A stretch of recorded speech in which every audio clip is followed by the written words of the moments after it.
Okay, we're finishing up. Debbie Macomber, 12 Days of Christmas. So let's find where we stopped, which was chapter 10. Jeremy, the kids sound great. Julia couldn't be happier with how the practice session had gone. Missing one day didn't hurt us a bit. Looking pleased himself, Jeremy leaned against the piano. I think so too. We're as ready as we'll ever be for the program tomorrow night. Julia was delighted. She loved watching the children perform. They were excited to perform for their family and friends and had worked hard to learn the words and the melodies. It made her role accompanying them on the piano 10 times easier. As she watched their eager young faces, it made her long for a family of her own one day. Well, honey, sometimes you just end up longing, just saying. Immediately she thought of Cain. While it was early in their relationship, way early, she had a good feeling about the two of them. The attraction between them intensified each and every day in ways that it had never in previous, albeit short, relationships. Admittedly, it was too soon to be thinking of anything permanent, yet they were in the building a solid foundation that pleased her. That foundation would be far less stable once he learned about her blog. A sense of apprehension filled her, fearing that he might be upset. Julia had realized that she needed to tell Cain what she'd been doing. However, she didn't think it would go well if she unloaded all of it on him at once. So she decided to explain it all in stages. The slip of the tongue when she confessed she connected with his grandfather had been a blessing. Now that Cain knew she sought out Bernie, it had opened the door for the full disclosure. Jeremy's phone beep indicated he had a message. He unclipped the phone from his belt and read it and looked up at her. Do you know a man by the name of Cade Maddox? Julia immediately brightened. Yes, is he here? Yes, that was Lewis. Your friend arrived about 40 minutes ago. He and Lewis have been talking basketball. Julia had no idea Cain was keen on the sport, but then there was plenty she didn't know about him yet. Lewis said this guy is waiting for you. That's great. Julia knew Lewis and worked with the boys in the gym. She noticed Jeremy was closely studying her, and he didn't look pleased. Would you like to meet Cain? She asked. He suggested, not revealing a lot of enthusiasm. I guess. They met up with Cain, Lewis in the gym, and when Cain saw her, he ended the conversation and started walking toward her. Julia's heart beat a bit faster when she noticed Cain's look. It was if she were the focal point of his entire world. The gym could have caved in around them, and she doubted she would have even noticed. She was all that he saw, and he was all she saw. They sat in the middle and still didn't look away from each other. I don't like the idea of you walking alone back to the apartment, Jeremy was saying. Cain snapped his eyes away from Julia. I'll get my coat and walk you back, Jeremy said, ignoring Cain. I'll walk Julia home, Cain said, moving so close he stood directly in front of Jeremy. The two men were toe-to-toe, eye-to-eye. The tension between them was tight and vibrating with antagonism. I'm happy to do it, Jeremy insisted. Not happening, was Cain's response. Cain? He ignored her when she touched his sleeve. She had been sure Jeremy wasn't interested in her, and now this. Cain wasn't behaving any better either. Boys, stop, Julia said, because that was exactly how they were acting, like schoolboys on the playground. It felt like the entire room were silent, although that wasn't the case. The casual game of basketball was taking place behind them, but for all the attention Cain and Jeremy gave it, they might as well have been squaring off in the dark alley. Cain, this is Jeremy, she said, hoping to lessen the tension between the two men. Jeremy Cain. Neither blinked. Julia was stunned. She'd never seen Jeremy act so territorial before, and for that matter, she hadn't seen this side of Cain either. Jeremy and Julia weren't an item, and in reality they never had been. They were good friends who had gone out a couple of dates. He asked her a favor of her, and she was happy to accompany the children for the holiday program. What she saw in him now was completely out of character and unprecedented. Neither man was backing down. Listen, you two. I'm not a fire hydrant, and this is not a whizzing contest. If they were going to behave like Neanderthals, she wasn't going to stick around and watch. She already had her coat and purse with her. While the two continued to stare off, she slipped on her thick jacket, buttoned it up, and swung her purse over her shoulder. See you both tomorrow. With that, Julia walked out of the gym and found her way to the exit. The cold wind slapped into her face, and once she was outside, the threat of the snow hung in the air. So much for the romantic picture of walking home hand in hand with Cain. Hunching her shoulders against the cold, she walked a little bit more, and a block When she heard Kane calling her name, she didn't stop. "Julia, slow down." She did, but she wasn't happy. He eventually caught up with her and matched his steps to hers. "What was that all about?" she demanded, not giving him a chance to speak.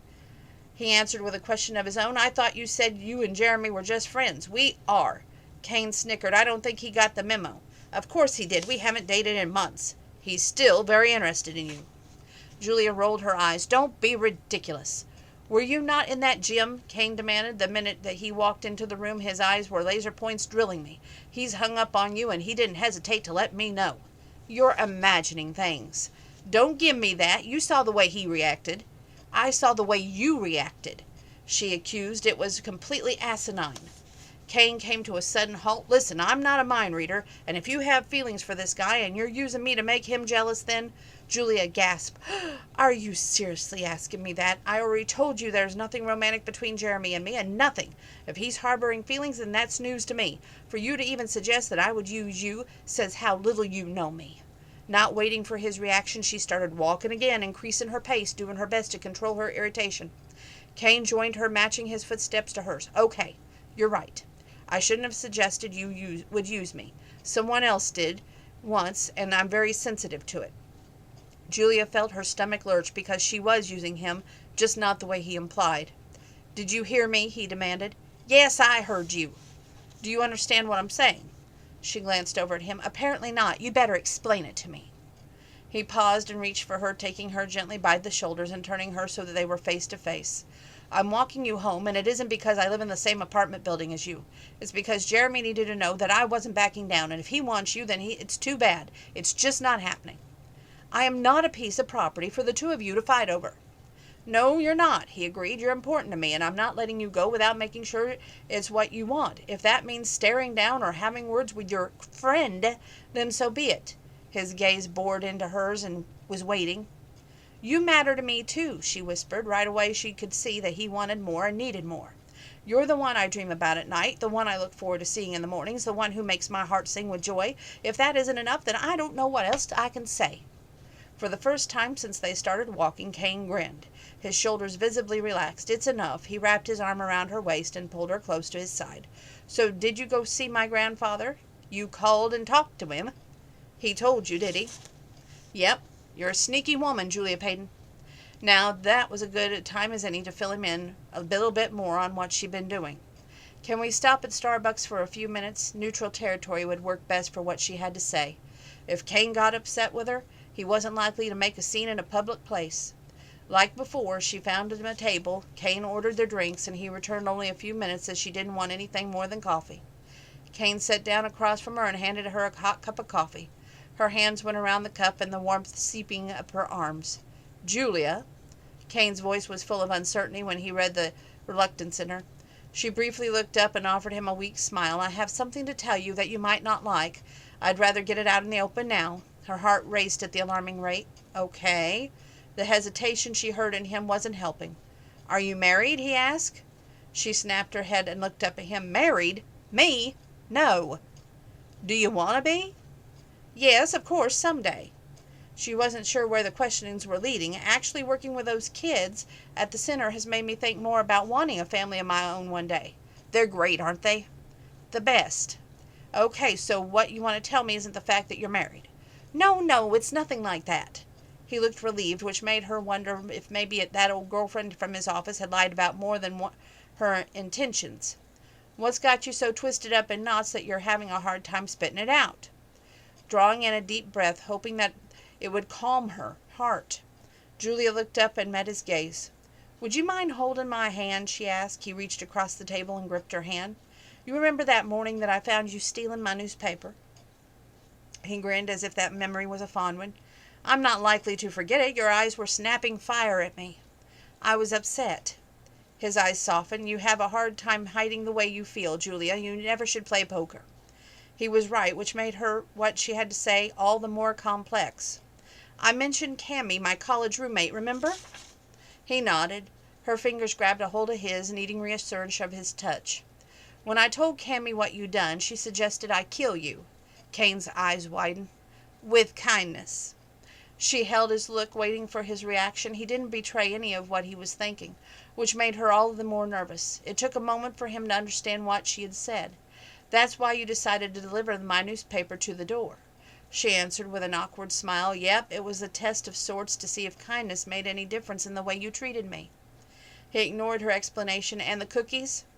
"And the cookies," she echoed. His face tightened. "So you looked upon me as a challenge?" This was the hard part. "Yes, in the beginning, but you aren't any longer." "What am I now?" he asked, releasing her hand, and he sat up straighter and leaned back as if physically and emotionally separating himself from her. Julia knew the answer would determine the outcome of their relationship. "You're so much more than a challenge. When I'm with you, I feel everything more intensely. The sun is brighter, the sky is bluer, my thoughts revolve around you. The experiment was to see if kindness would make a difference, and can't you see that it has?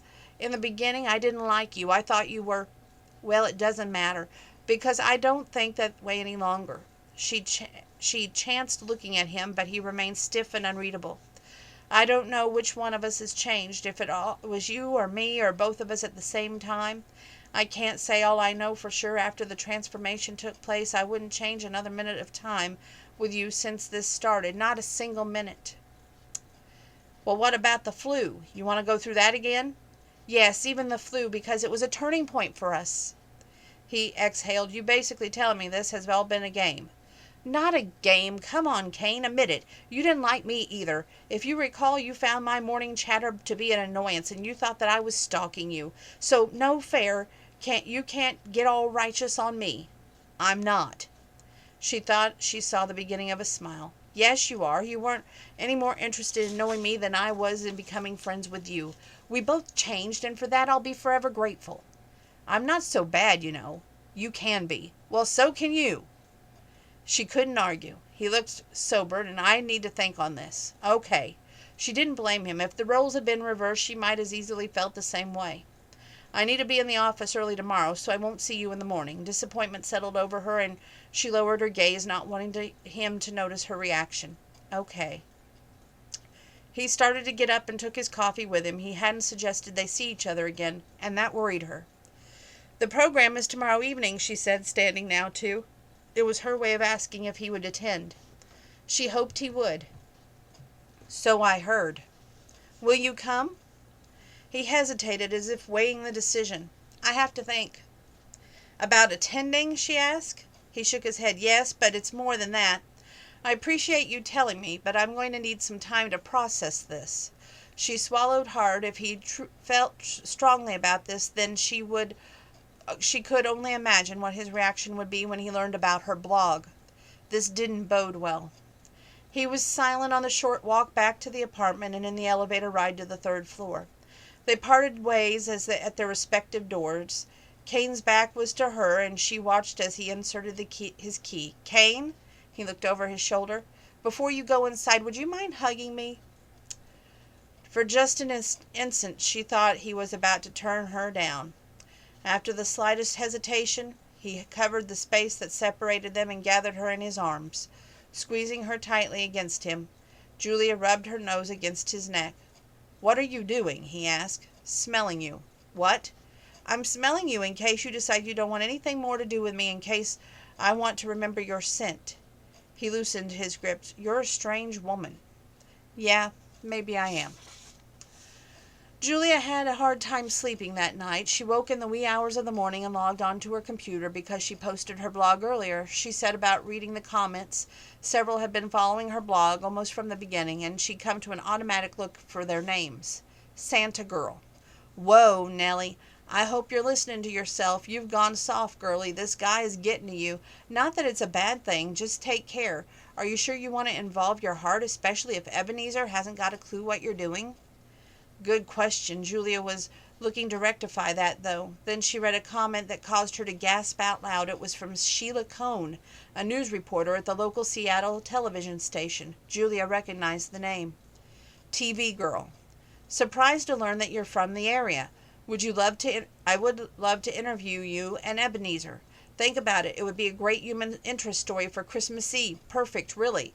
Give the station a call at 209-555-1007. Tell them who you are, and they'll connect you with me.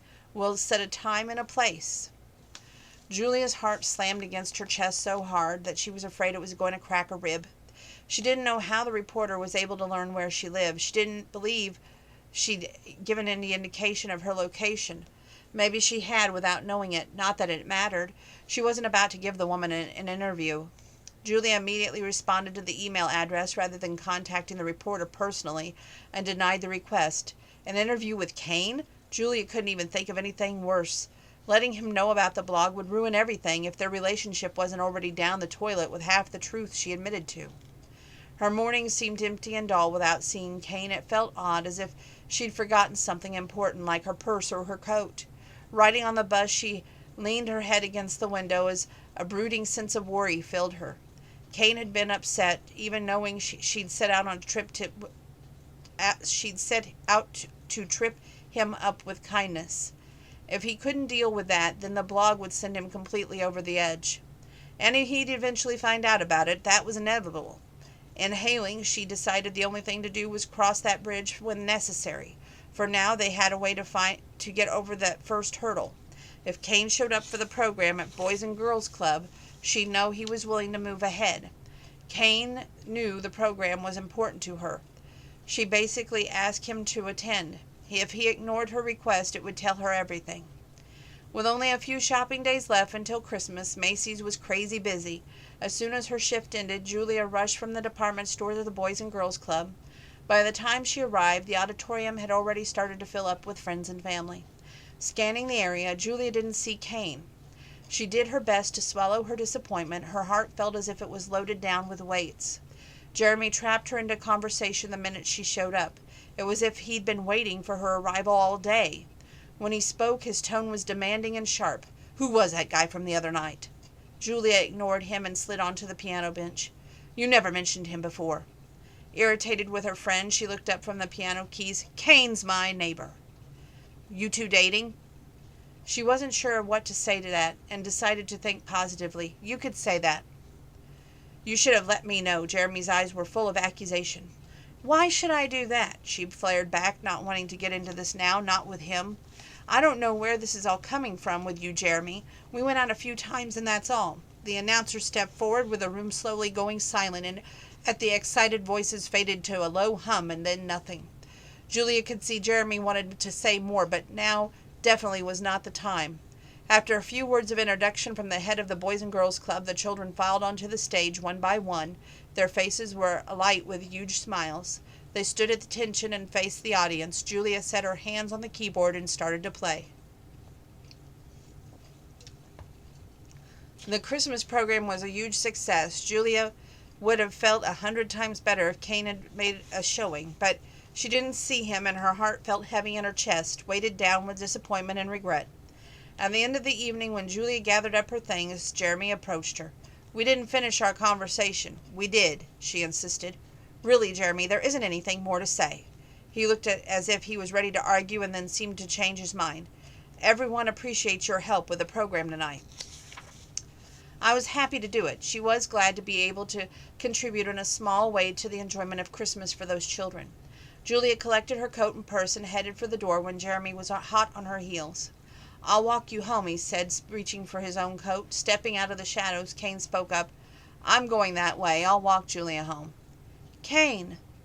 Julia was so happy to see him that she flew into his embrace, hugging him so close it was wonder that he could manage to breathe.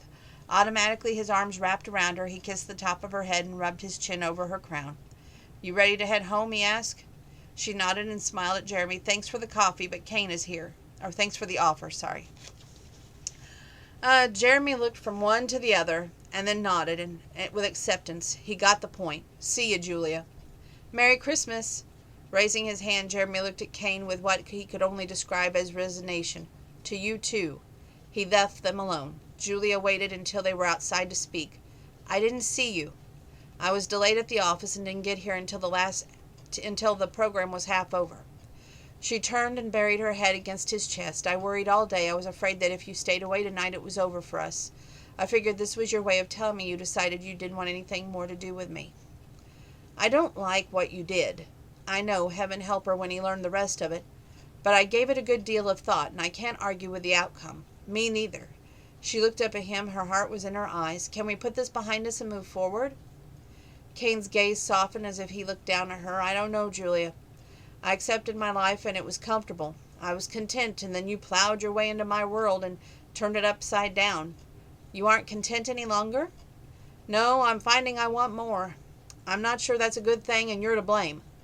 But it's good for us both, Kane. I think it just might be, he whispered before leaning down and pressing his lips to hers in a kiss that seemed an absolution and a new beginning.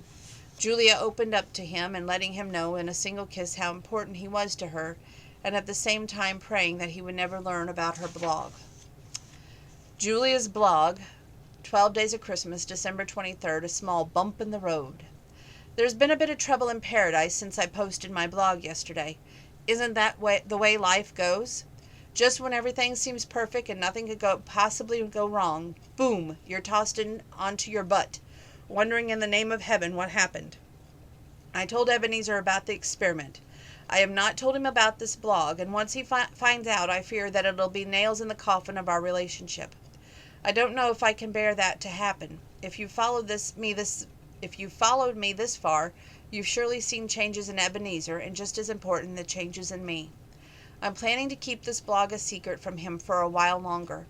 But this is my decision. I fear I can't make it on my own. So once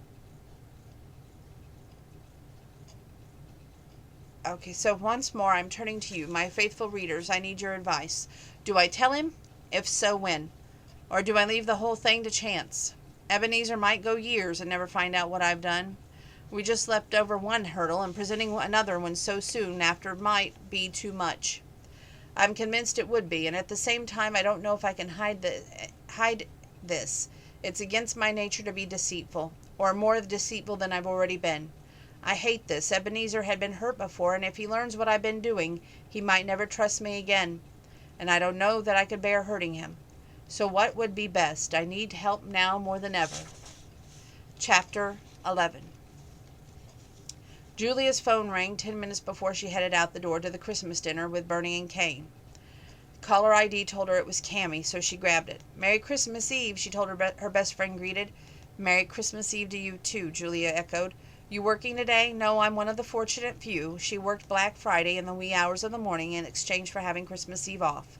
It had been a fair trade. She had only a handful of items to pick up Christmas dinner, and she was up and about early. She decided on her traditional turkey dinner with all the trimmings, and she already connected with her mother for instructions twice, for the simple reason she determined to make this best meal possible and every bit as good as what she remembered from her childhood.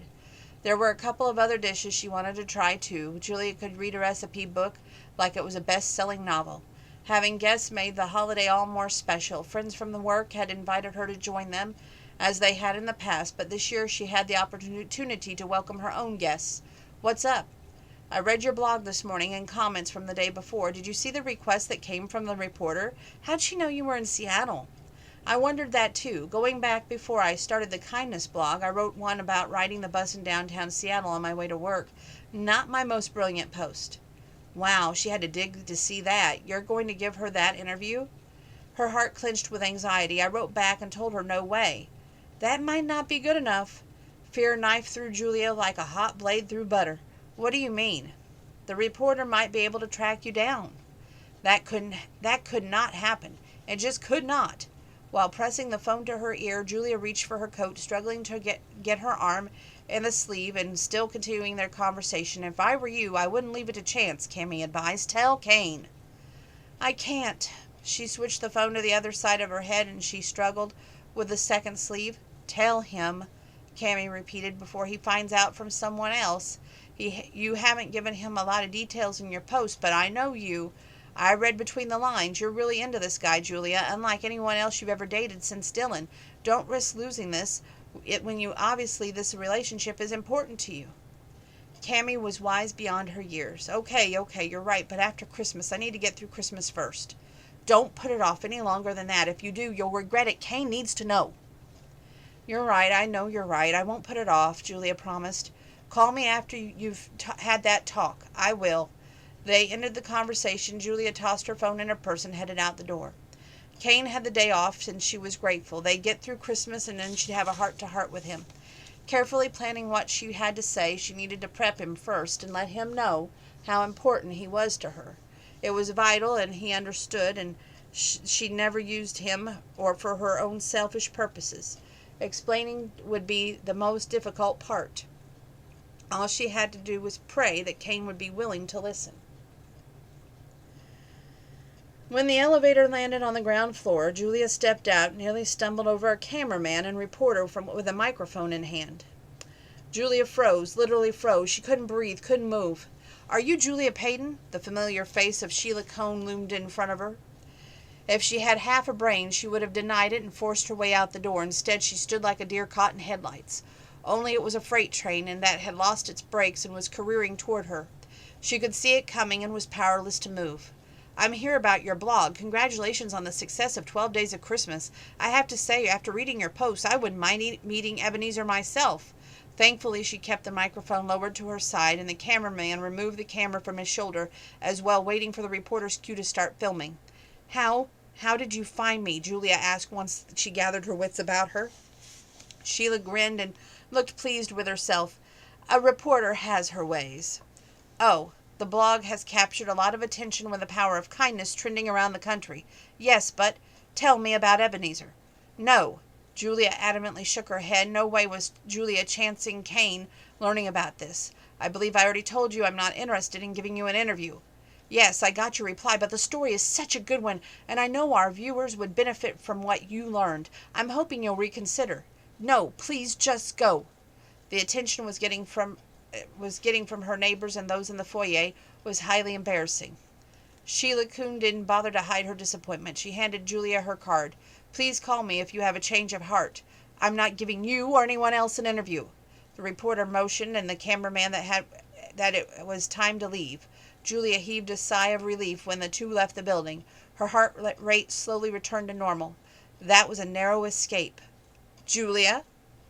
Her heart wanted to explode at the pain she heard in Kane's voice as he whispered her name.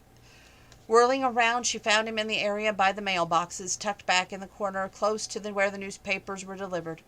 He had the newspaper clenched in his hand. His eyes were wide with disbelief, as if she heartlessly thrusted a knife into his back.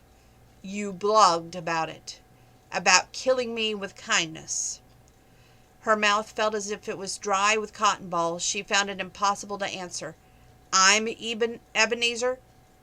Her eyes drifted closed. Cammy had warned her this was the worst possible scenario for Kane to learn what she'd done, and now it was being played out before her eyes.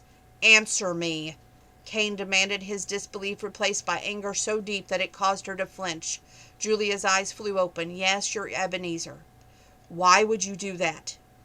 I was asked to do a blog. Two of us were up for the same position, working social media for Harvestware. As a final test, we both were asked to write a blog. The one with the highest number of followers would be awarded the job. The job you got. Slowly she nodded. It wasn't like she could deny it. It hurt to speak, and so she swallowed and answered, unable to make eye contact. "Yes." The word was soft and low, so low that she could barely hear it herself. "You must be thrilled." The comment was weighted down with sarcasm so heavy his voice dropped an entire octave. Answering him would only condemn her, and so she remained silent. Kane exhaled and leaned back up to stare up the ceiling. "I never learn, do I? How could I have been so stupid? Kane, please let me explain." His returning laugh was filled with bitterness and anger. "You want to explain? I don't think so. I've heard more than enough already. We're done." "Please." She placed her hand on his arm, which he quickly shook off as if he found her touch repugnant. "No, and don't even try. I trusted you the same way I trusted someone else. With both of you, I was simply the means to an end and nothing more. Someone to be used and discarded once you got what you wanted." "That's not true if you would only listen," she pleaded. Shaking his head, he walked back away and didn't look back. Julia slumped against the wall as the weight of all of her had happened that was more than she could carry or bear. A tingling sensation went through her as she struggled to come to grips with the pain she caused him. Kane was unbelievably hurt, and she was responsible. Knowing that what she had done wounded her too. When Kane was hurt, she was hurt. She didn't know if she didn't know if that was, I gotta put glasses on. She didn't know if that was what happened when you cared deeply about someone, when you loved them, but she strongly suspected it was. It was without saying that Kane wouldn't be joining her for Christmas dinner.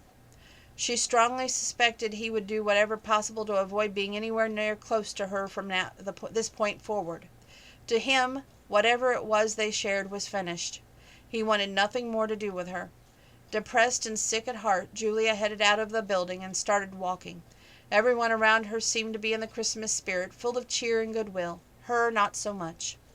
She made an effort to smile and return seasoned greetings, but it demanded more effort than she felt. An hour later she found herself outside the manor house. She must have walked 3 miles, but barely remembered the long trek. Once Kane's grandfather learned what had happened, he was likely to cancel Christmas dinner with her too. She wouldn't blame him. Bernie was in his room napping in his recliner when she knocked politely against the door. "Come in," Bernie called out. Julia attentively opened the door and let herself into his small apartment. He frowned when he saw her and motioned for her to take a seat. "You better tell me what happened," he said, not waiting for her to speak. "Did you talk to Kane?" "Briefly." Julia sat on the edge of the chair and leaned forward to intent to learn everything she could. "What did he say?" "Nothing much, just that he wouldn't be able to join us for Christmas dinner. Knew right away that there was more to it than he was telling me. You want to fill in the blanks?" She clenched her hands on her laps and looked down at the intertwined fingers. "He found out that I had been blogging about my kindness project." She glanced up and saw that Bernie was waiting for more than an explanation. "Kane assumed that I used him to get the job, and the truth is I did. I didn't mean to hurt him, Bernie. I don't think I'll ever forget his expression. It was as if I betrayed him from the same way that woman did that he worked with. And I think that he hates me." Julia had often heard that line between love and hate could be paper thin. She believed that now, seeing that look in Kane's eyes.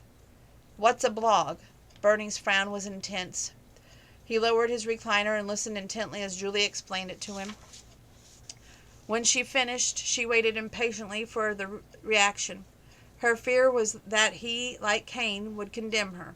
"I see what you mean," he said, an awkward moment. "Kane would hate being the focal point of that blog thing. I didn't use his name. No one ever needed to know that it was him," she said, defending herself, then hung her head. "It wouldn't take a genius, though, to figure it out. Though I did write that Ebenezer was my neighbor." "You called him Ebenezer?" "Yes, when I first started the experiment the name fit, but it doesn't any longer." "What would you call him now?" Julia didn't hesitate. "Sweetheart." Bernie grinned and his eyes were brightening with pleasure. "You have feelings for my grandson." Julia remembered the disappointment and hurt in Kane's eyes and how it cut her to the bone. "I'm falling in love with him." Bernie considered her words. "Did you try talking to him?" "I begged him to give me a chance to explain, but he was having none of it." She could only hope that, given time, Kane would be willing to hear her out, although she doubted it would be any time soon. At her news, Bernie's shoulders slumped forward, and he looked downtrodden as she felt. If he read the blog himself, then maybe he'd feel differently. He won't. How do you know that? This was her one and only hope, the only way she could find the path to redemption in Kane's eyes. "I know my grandson. Kane isn't about to subject himself to any more ridicule than he already feels. The last thing he'll do is read any of those blogs." "I didn't ridicule him." "I'm sure you didn't, but Kane won't see it that way." The one avenue she had to set matters right between them was now closed. Her gaze reverted to her clenched hands. "He mentioned the other woman. Her name is Danny." "Danny. Oh, yes, she must be that girl from work he took interest in. He never did say much about her. He claimed we were alike, that he trusted us both, basically that he was a fool for having allowed himself to be vulnerable to either one of us. It hurt Kane, and it would associate her with the other woman. In retrospect, she couldn't blame him. Kane believed that she was no better and possibly even worse. He's not going to get past this, is he?" she whispered brokenly. Although it was a question, she was well aware of the answer. Covering her face with her both hands, she leaned forward and pressed her forehead against her knees. Come on now, Julia, you can't let my stubborn grandson upset you like this.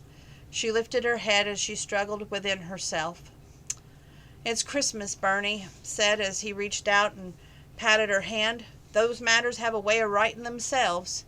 Give Cain time to sort through this. He's a smart boy. Eventually he'll come to his senses. Julia was so badly wanting to believe that that was possible. Deep down she knew it could happen, but it wasn't likely. Cain might be a lot of things, but with his background and his experience with women, he wouldn't believe Julia any different. It was almost as if he'd been waiting for her to betray him. It was what he expected, what had been the repeated pattern in his life. Will you come to Christmas dinner, she asked. You sure you still want me? Of course I'm sure. She didn't feel much like cooking, but for Bernie she'd make the effort.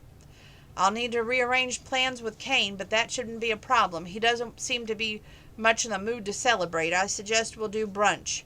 Giving her hand a gentle squeeze, Bernie offered a smile of encouragement. You go home and do whatever you need to do it is for our dinner and leave Cain to me. You're going to talk to him?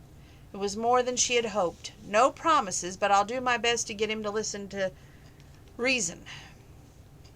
Filled with gratitude, it was all she could do not to leap forward and hug the older man. Thank you, she whispered. Hope was intoxicating. Cain loved and respected his grandfather. If Bernie talked to him about the blog, then, just maybe, he'd give her a chance to make things right. If given the chance, she had an explanation of explaining herself, of getting a second chance. Once she finished shopping, Julia returned to her apartment. Standing in the hallway, her arms were loaded down with grocery bags. She paused and stared at Cain's door. In the last 12 days, she felt like that door had opened to her, inviting her into his life and into his heart. Seeing it now, that same door appeared closed and locked. It made her ache inside and realize all that she had lost. Once she unpacked her groceries, she started cooking. The first item on her list was a homemade pumpkin pie. She was up to her elbows in flour when someone pounded against her door so hard it was a wonder his fist didn't go through the wood. Her blood pressure spiked. It could only be Cain from the sound of it, and he wasn't in the best of moods. It didn't matter. She would take him any way that he chose. He reached out to her. With her apron wrapped around her middle and her hands dusted with flour, she answered the door. Just as she suspected, Cain stood stiff and proud on the other side. His face was tight and menacing. Stay away from my grandfather. She winced at the anger and emotion in him. Is that what Bernie wants? She remained outwardly composed, hoping that her calm sincerity would have no effect. I don't care what Bernie wants. You might have fooled him, but not me. I learned everything I need to know about you this morning. You can believe that I'm a horrible person, Cain. You even probably think that I'm diabolical and selfish, and that I used you for my own personal gain, but I would never do anything to hurt your grandfather. I don't want you anywhere close to him. He's coming on Christmas. His eyes narrowed. Not if I can help it. They continued to stare at each other, neither willing to back down, neither willing to give in an inch. After what seemed like an eternity, Julia swallowed against the knot in her throat and spoke. I'll admit that I have my faults, and I'm sure that you'd be more than happy to list them for me. It's true that I kept a blog secret. I should have told you. I was wrong to use you on the subject matter, without letting you know. I'll readily admit that, but I always believed you to be a fair-minded person. I didn't like you in the beginning, mainly because you were rude to me. You can condemn me if that's what you believe, if it makes you feel better about what I did. It might even be what I deserve, but if you do, then we're both losers. I've been happier in the last 12 days than I have been in a long while, and I'd like to think that you have been too. And here's the thing. I wrote about kindness, wondering if it would make a difference, and when it did, others decided to try it too. I was shocked with how fast the idea caught on, and the response I got. I truly believe it's done a lot of good. I never meant for it to be at your expense. If you read the blog yourself, you would see what I mean. His eyes narrowed to thin slits. No way am I reading those posts. His refusal hurt, but she had no choice but to accept his decision. We had something special, Cain, and I'm sorrier than you know that it's over. As for dinner with Bernie, I think it might be best to leave that decision with him." Julia had said all she could, and when he refused to meet her gaze, she gently closed the door, leaned against it, and released a deep sigh. She swore she could hear Kane on the other side. It felt as if their hearts beat as one. Turning, she pressed her cheek against the door to better hear him. Her hand was splayed against the wood, reaching out to him. Several minutes passed, 2, 3, 4, long enough to hear her consider opening the door and reaching out to him, not caring if he pushed her away. Just when she found the courage to reach for the door, she heard Kane move and return to his own apartment. So the blog, December 24th, the final chapter. Merry Christmas. It's just before midnight on Christmas Eve. I'm back from church and loved hearing the words to my favorite carol, Mary, Did You Know? The song asked Mary several questions about the baby she delivered. It begged the question of me, did I know when I first started this experiment where it would lead me? I didn't. I had no clue. In retrospect, I think my friend who suggested this must have had the idea what would happen. She knows me well. Cammy was sure it would be big, but neither one of us came close to guessing just how big. This morning I was stopped by a television reporter who wanted an interview. She said this blog has been trending nationwide. If my words have inspired others, then that inspires me. My neighbor was unpleasant and unfriendly. I hoped, really, that kindness would change him. It was a challenge even to be in the same elevator with him. He made sure I understood. He had no desire for my company, and frankly, the feelings were mutual. If kindness could change him, then great mission accomplished. The shocking part for me is that kindness changed me too. Not only did my attitude toward Ebenezer make a drastic U-turn, but I learned a great deal about myself. I'd allowed his negativity to rub off on me. He didn't like me, and so I made sure he knew that I didn't like him either. That defensive wall went up, and I regarded him with condescension. Ebenezer was unworthy of my friendship. As a result, I'd been far too willing to judge him and criticize his behavior. I've grown a lot in the last 12 days. As for the question I asked you recently, if I should tell Ebenezer or not, I want to thank you for your responses. It had been even split, half and half for and half against. However, it's a moot point now. He found out on his own and wants nothing more to do with me. The last thing I ever wanted was to hurt Ebenezer, and that's exactly what I've done. The experiment is over, and while in some ways it might have been a success, I feel like I've failed. I hurt the one person who means the world to me. Today is the final chapter. Chapter 12. So it was not the final chapter. Julia knew spending Christmas Day with Bernie would be a treat and a challenge, seeing that her relationship with his grandson had gone south with the speed of a jet-fueled rocket. He changed dinner plans with Kane, and the two had gotten together earlier in the day for a brunch at the manor house. "You got your cribbage board ready?" Bernie asked her as soon as she arrived. Standing just inside the apartment door, he closed his eyes and sniffed appreciatively. "It's been far too long since I had a home-cooked Christmas dinner. Smells divine in here." "I think so, too." Julia had the turkey breast in the oven, along with a number of traditional side dishes. It was far more food for two than they possibly could consume. But she wasn't about to short them. Many of the recipes were family favorites handed down from her mother and grandmother. The thought of Kane spending the day alone rather than suffer her company pained Julia. The sad part was that there wasn't anything more that she could say to change his mind. It would be a waste of breath to try and convince him to join Bernie and her. As if Bernie could read her thoughts, he came all the way into the apartment, removed his coat and hat, and said, "My grandson is far too stubborn for his own good. At breakfast I asked him to join us. He refused. I tried again just now and got the same response." He set his cane by the sofa and sat down. "That boy is missing out on a mighty fine meal." Julia didn't mention Kane's visit from the day before when he warned her to stay away from his grandfather. She couldn't help but wonder if he had the same discussion with Bernie, warning his grandfather away from her. While she was curious, she was afraid to ask, for fear she already knew the answer. While the turkey breast baked, they played several hands of cribbage, and then, sitting side by side on the sofa, Julia watched Christmas classic movie The Bishop's Wife with Cary Grant and Loretta Young. "They don't have actresses like Loretta Young anymore," Bernie commented wistfully. The stars these days, all of them are wusses. Where there are actors like John Wayne. Now there was a man. He didn't really expect an answer, which was a good thing because Julia didn't have one. How she wished in their short time together that she could have gone to a movie with Kane. It would have been fun to find a show that they both could agree on. Their tastes were vastly different, and finding a compromise would have been delighting to her. She could almost hear the negotiations and the discussions they would need to have. "What are you thinking?" Bernie asked, studying her closely. Julia glanced down, and rather than answer, she shook her head to clear her thoughts. "Nothing important." Bernie didn't buy it for an instant. "It's that stubborn grandson of mine, isn't it? I'll give him a few days to settle down, and then I plan to give him a piece of my mind." "No, don't, please." The last thing Julia wanted to do was cause problems between Kane and his grandfather. It was difficult enough that Bernie had decided to join her for dinner.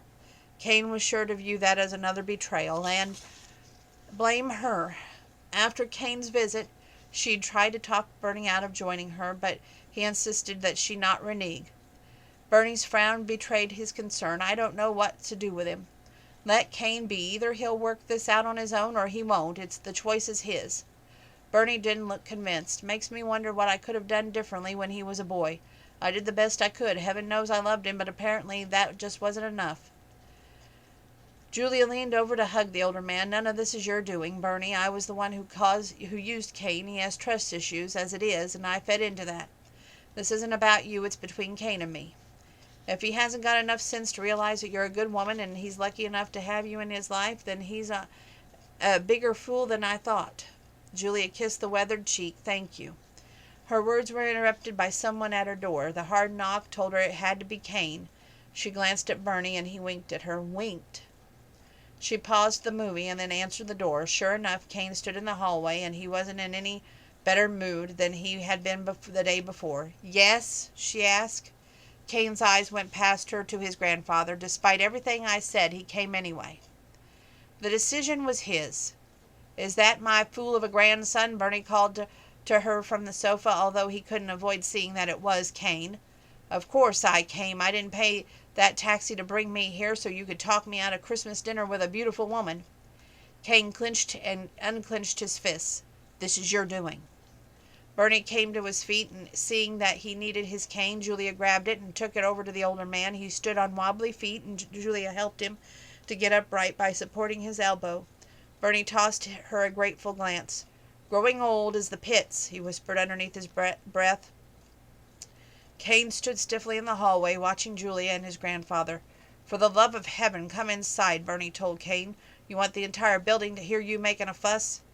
After a moment's hesitation, Kane came into Julia's apartment and closed the door. "I told you to stay away from Julia," he said, addressing his grandfather. "Why would I do that?" Bernie leaned both his hands atop his cane. Kane narrowed his gaze as he looked at Julia. "She's not to be trusted." Julia had an admirable job of keeping her mouth closed. As it turned out, it wasn't necessary. Bernie took up for her defense. "Julia, untrustworthy!" Bernie laughed as if he found the comment comical. "Because she didn't tell you about the blog? Get over it, boy. Isn't that what you kids say these days? Look at her." He gestured toward her with one hand. "This is a good woman. She brought me cookies, came to visit with me. The cookies were a bribe." Julia raised her finger, wanting to remind Kane the cookies were for the very ones that he refused. Bernie gave him a disgruntled huff. "She invited me to Christmas dinner, cooked for 2 days to make us a traditional meal. One you're a dope to miss, I might add. She didn't need to do any of that. She has friends who invited her to their home, and she could have accepted. Instead, she went to all this trouble and hassle of cooking for me." One look told Julia Bernie had his phased Kane. One look told Julia nothing Bernie said had phased Kane. "Furthermore, she's got a good heart. You saw her volunteer to play piano at the Manor House, took time out of her life to entertain others, and weren't you telling me just the other day how she helped kids put on a holiday program at the Boys and Girls Club?" Bernie made her sound like a candidate for sainthood, but he wasn't finished yet. "There must be something wrong with your head, son." Bernie tapped the side of his own. "Anyone with half a brain should be able to see the kind of woman Julia is. I know she should have told you about the blog thing, And from everything she's said, she regrets that and has apologized. You're the one unwilling to forgive. Maybe she should write a blog about forgiveness, Kane fired back sarcastically.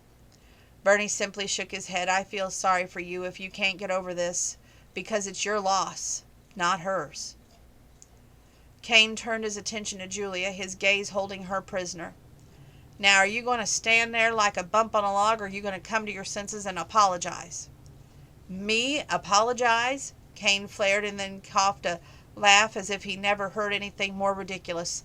I don't think so. Julia stepped forward. Would it help if I apologized again? No. Both Bernie and Kane answered at the same time in a sharp tone of voice. Julia flinched. Well, she tried. Bernie swayed on his feet, and Julia noticed that he'd gone pale. Bernie, are you feeling all right? She stared toward him, but Kane reached him first and gently led his grandfather back to the sofa into a sitting position. Pills, Bernie murmured, having trouble speaking. Right hand pocket. Julia reached into his coat pocket, retrieved the nitrate pills. She opened the container from him and placed one under his tongue. Leaning back, he closed his eyes. Does this happen often? She asked Kane. He looked stricken. Should I call 911? Indecision marked his face. I don't know. I'll be all right, Bernie insisted, keeping his eyes closed. Just give me a couple minutes. Julia waited, half expecting Kane to blame her for his grandfather's attack. She took Bernie's hand in her own and rubbed it. He seemed to be having trouble breathing, not knowing what to do. Julia looked to Kane, hoping he would know what was best. He seemed to read her mind. Gramps, to be on the safe side, I think we need to go to the hospital, have you checked out. Bernie adamantly shook his head. I'm not missing out on Christmas dinner with Julia. I'll save it for you, she promised. Kane reached for his phone and made the call. Julia sat at Bernie's side and continued to rub his hand while Kane raced down the foyer to meet the paramedics. Bernie rebounded briefly, but she could see that he was in bad shape. It seemed that it took an eternity before Kane reappeared with the men from the fire department. The paramedics checked Bernie over and made the decision to transport him to the hospital. While Bernie was loaded onto a gurney, Julia turned off the oven and grabbed her coat and purse. Where are you going? Kane demanded. That he would ask astonished her. To the hospital. His response was a curt nod. You can ride with me. For half a second she was convinced she hated him. For half a second she convinced she heard him wrong, and almost asked if he was sure he wanted her company. Smart girl that she was, she responded with a simple thank you. Not a word passed between them on the ride to the hospital. As best as he could, Kane followed the aid car. He was fortunate to find parking on the street, and the two of them half walked, half ran toward the hospital emergency entrance, where the medics delivered Bernie. As soon as they were inside, Kane approached the reception desk and explained that he was Bernie's grandson and would fill out necessary paperwork. While Kane dealt with that, Julia found a seat in the waiting room and anxiously awaited news of the older man's condition. It felt like hours before when Kane returned, but it was actually only about 15 minutes. Did they tell you anything? She asked. He shook his head. Not really. The receptionist said that she could call my name when the doctor has something definite to tell me. Water break.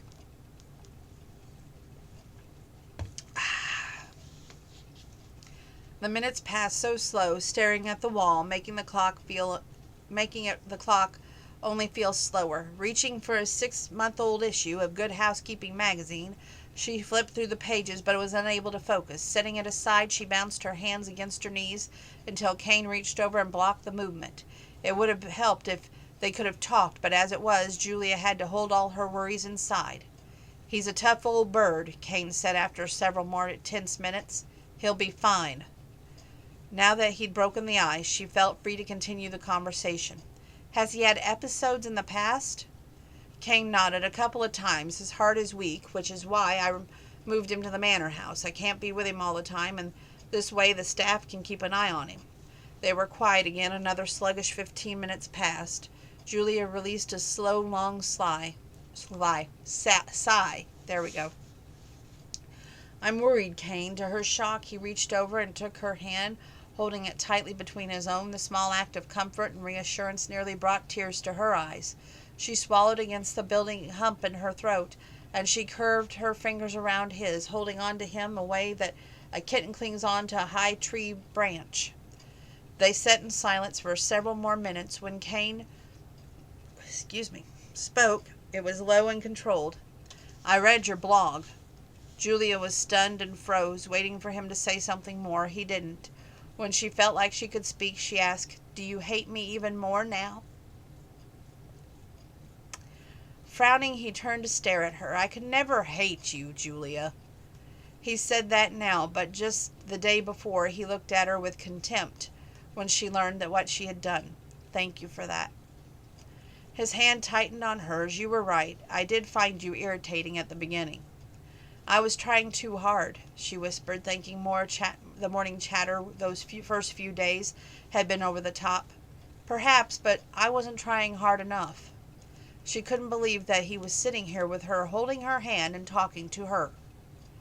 "That last post you wrote, that kindness changed you?" "Yes." He sighed. "It changed me, too." "Kane Maddox." A male nurse appeared and called out his name. Both Kane and Julia bounded to their feet as if they'd been shot out of a rocket and approached the man. "I can take you back to see he hesitated, looking down at the clipboard, "your grandfather." "Thank you." The nurse looked at Julia. "Are you a relative?" Before she could answer, Kane said, "She's with me." The nurse nodded and then led them both back to the cubicle where Bernie lay on the bed. The first thing Julia noticed was that his color was better. The doctor appeared in a few minutes later. "We'd like to run a few more tests, which means we're keeping him overnight." "No way," Bernie protested. "Not on Christmas. Julia's cooking and—" "No arguing," Kane chastised him. "Don't worry, Bernie. I'll save dinner for you." "I'm not letting you spend Christmas alone," Bernie objected. Kane bristled. "Would you stop worrying about Julia? She's fine. You're the one with the heart condition." "Don't fight it, Bernie," Julia advised. "You got 2 nurses, a doctor, and your grandson against you. I'm joining forces with them. Best to do what they advise." "But, Bernie, please." The older man sighed and then reluctantly nodded at Julia. "Only because you ask." Kane's face tightened. "I see you've got him wrapped around your little finger, too." "Too." The implication being that she had control of him as well. The doctor exited the cubicle, giving the nurse instructions, which left Bernie out with only Kane and Julia. Kane's grandfather studied the two of them. "You talking?" he asked. Julia waited for Kane to answer, and when he didn't, she did a little. Then, lowering her voice, she added, "He read the blog." "I'm right here," Kane returned stiffly. "There's no need to whisper." Bernie rolled his head against the pillow and focused his attention on Kane. "You read it?" he asked, as if he found it hard to believe. Kane followed his arms over his chest and nodded. "Is there a problem with that? Were they password protected?" "Of course not," Julia assured him. "The reason he's asking is because he assured me you wouldn't, because she was afraid that he might misunderstand her, and she added, 'I'm grateful you did.'" "Well, well," Bernie said, grinning ear from ear. "Guess my grandson still got it in him to surprise me." "Wipe that look off your face, old man. I still don't trust Julia, and nor should I." Bernie snorted and likely would have said more if not for the last fact that the nurse returned. "Time to take you to your room, Mr. Maddox." He glanced toward Kane and Julia. "If you'll return to the waiting area, I'll get your grandfather settled, and once I do, I'll let you know his room number." "Thank you," Julia whispered. Doing as instructed, they returned to the waiting room and reclaimed the very chairs that they had vacated only a few minutes earlier. Once seated, Julia kept her gaze focused straight ahead. "I'm grateful that you let me go with you to see him." Kane shrugged as if to say it wasn't a big deal. "If I'd gone back there alone, Bernie probably would have kicked me out and asked for you." Picturing Bernie doing exactly that, Julia smiled. "To?" she asked. "To what?" "You said I had Bernie wrapped around my little finger, too." "Slip of the tongue. You might have had me at one time, but not now." "Oh." She did her best to hide her disappointment. All at once was just too much for her. If Kane had read her post and was unwilling to forgive her, there was nothing left for her to say. She was about to do something that would embarrass them both. She left the waiting area, not knowing where to go or what to do. She walked down the hallway and paused, wrapping her arms around her middle, and looked out the window onto the landscape outside.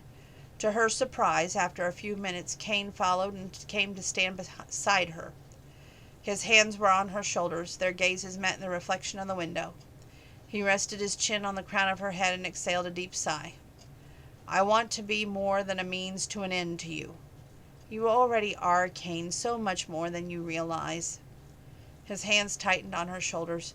Don't you know how important you are to me, or how I feel about you? Risking her heart and her pride, Julia turned and wrapped her arms around his middle, pressed the side of her face against his chest.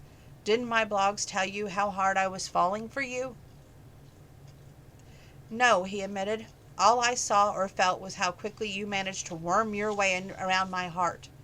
I told you I didn't like the way you made me feel. You were becoming a necessity, and that shook me.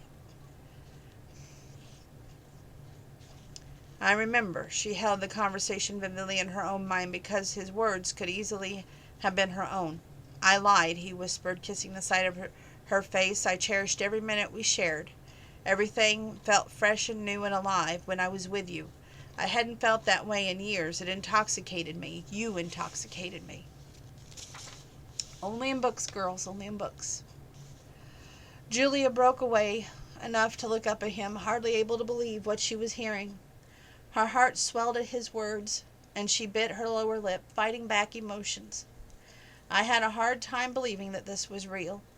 He continued, I convinced that sooner or later I'd learn that this was all a hoax. So when I heard the reporter talking to you, it was as if I'd known all along that something like this was bound to happen.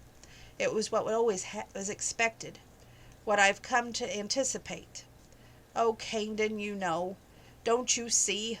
She placed her palm against his cheek, cupping the side of his face as she looked into his eyes, hoping that she could read all that she was feeling. He took a hold of her wrist and moved her hand toward his mouth so he could kiss the inside of her palm. I'm so wrapped up in you, I doubt I'll ever be able to be the same again. Julia smiled with all her heart, so felt it as full as if it was about to burst. She would have said more, but the nurse came back looking for them. Your grandfather is in his room now, and if you would like to see him, please, Julia answered. Once given the room number and the directions, Kane took her hand once more. Happy as she was, Julia felt like skipping. Once inside the elevator, Kane worked his arm around her shoulder. I should have held out longer and let you think the worst. Kane, I'm a stronger man than this. Really? She knew it was his pride talking. She didn't take offense. You made me weak. Is that a good thing or a bad thing? Depends. In this instance, it's expected to see how you could completely won me over. What you don't seem to understand, Kane Maddox, is that I'm equally under your spell. Everything you said is happening to me, too. I've been a very emotional mess since that reporter showed up. I couldn't bear the thought of hurting you because when you hurt, I hurt. The elevator doors opened. They made their way down the corridor until they found Bernie's room number. He looked to be sleeping when they entered, but he must have heard because he opened his eyes, and for a long moment he stared at them, as if he wasn't sure he recognized who they were. Then a huge grin spread across his face. I see you two have settled matters. We did, Julia said, her arms wrapped around Kane's waist, and his around hers. Kane looked down on her, and his eyes were warm and loving. Good thing, Bernie murmured. It's a very good thing, Julia agreed. Then get busy, you two. I'd like to live long enough to have great-grandchild or two. Gramps, hold up. You're moving way too fast, Kane warned. I'm not getting any younger, you know. Get a move on. Kane grinned and looked at Julia. You're going to blog about this, too? Absolutely. He chuckled and turned her in his arms, and he kissed her as if it was his last meal. She returned that kiss as if he was all hers. Julia's blog, 12 Days of Christmas, December 25th. Christmas wishes coming true. Merry Christmas again. I actually thought yesterday was the end of this experiment, but I was wrong. There's an epilogue to my story. It all started with Ebenezer's grandfather, ended with me in Ebenezer's arms. Yes, my friends, I'm in love. Impossible, you say. No one falls in love in 12 days, but we did. I mentioned that just yesterday, how being kind changed me. Unexpectedly, it opened my heart to the very person I thought was a grouch. Kindness showed me right there was far more to this man than meets the eye.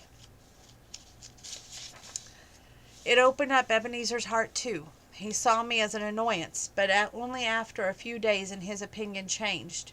If kindness can alter two people's attitudes toward each other, just imagine what it could do to change our world one relationship at a time.